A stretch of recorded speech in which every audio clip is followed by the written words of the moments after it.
Welcome back to Ferocious Education. This is Ed. Today we're going to be talking about BOXL, Boxlight Corporations. I did a previous DD on this, a little bit on in-depth with the company's information and whatnot. You're going to find it in the description, so I recommend you watch that. This one is going to be more of just the latest news and the technical analysis update. So first we're going to do 1 month, 1 day technical analysis here. And we get to see that kind of growth that it has seen is still shown on the MACD.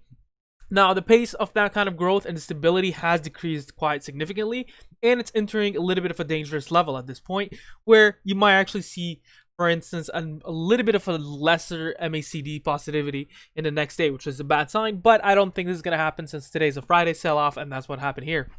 So in terms of the average directional index, it's quite a little bit too high, sitting at 60. That's where usually trends become a little bit unsustainable.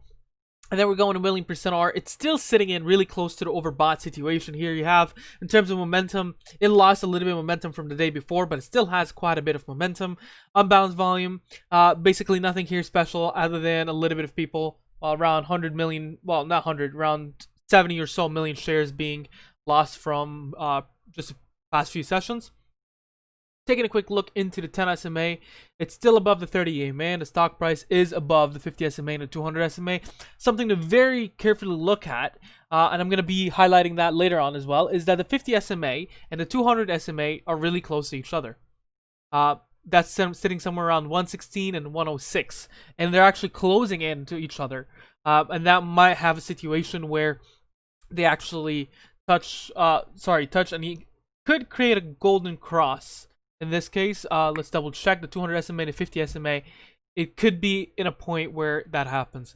Going in towards 5 days, 1 hour. What you get to see here on the MACD is that it actually went negative for quite a little. And in the morning, it almost went for a reversal that kind of got a little bit rejected by sitting in a resistance at 397, where it tried and just failed that resistance and went back to that negativity. You see that in the MACD here where it went to negative. You can see the average directional index though is sitting at 4392. Nothing here to be seen, especially since it's more of a negative trend.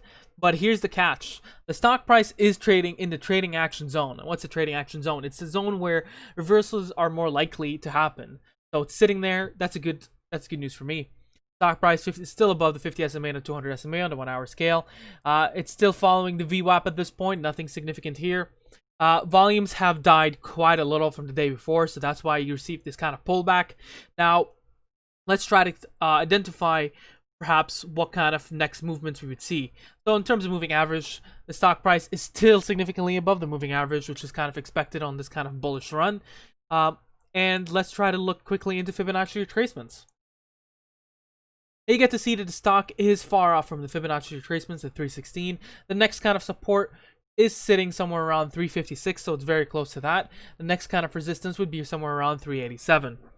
Now, beyond that, the next support would be around 316 on the Fibonacci retracements, which is very close to the traditional one, and then the one beyond that is 247.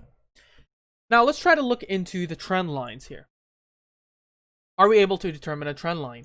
The trend line puts it somewhere around here, and you get to see there's still a massive amount of drop where it would literally drop to the support around 2.5 if it doesn't, if it somehow tanks on, right? So that's kind of a little bit off, a whole kind of a setback for trading this. Now, if you are thinking about joining the stock, there is a little bit of a risk there, because you're looking at the 52-week high and what it was trading around a week ago. There's a lot of drawback there. So what I'm really considering, if you're holding this stock, then you might consider either watching it for level 2 and try to sell once you see a little bit of larger kind of dumping happening, or consider perhaps averaging down. If this kind of price sticks around until Monday, then it goes to a little bit of accumulation phase.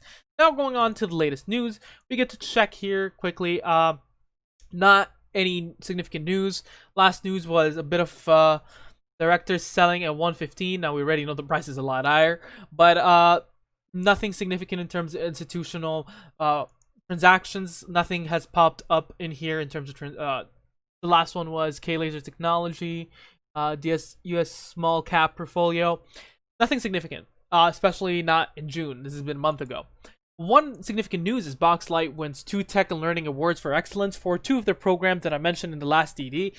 Their EOS Distant Teaching Essentials and My System Kids 3D Printing Curriculum. So the 3D printing one, that might not play very much into why this stock has been jumping up for distant learning.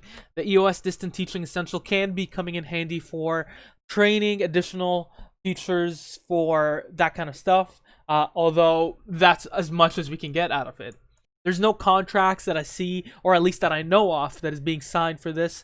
That is new news, but there could be potentially with places like California going all online in different states. So really will jump on news. Thank you very much for watching this video. Let me know what you think about this ticker down in the comments below. Share, subscribe, and like, and you have a wonderful day.